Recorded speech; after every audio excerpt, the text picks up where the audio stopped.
ดูมีหมาเป็นเจ้าของเชิงสัญลักษณ์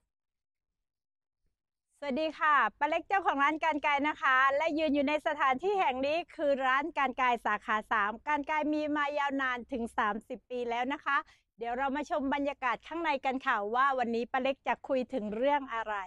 เชิญมาชมบรรยากาศที่ในร้านของป้าเล็กได้เลยค่ะ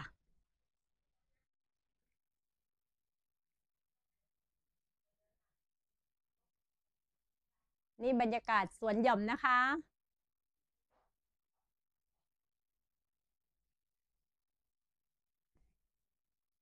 เดินมาเลยค่ะ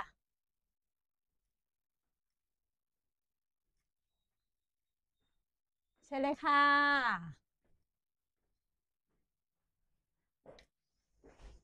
ใช่เลยค่ะ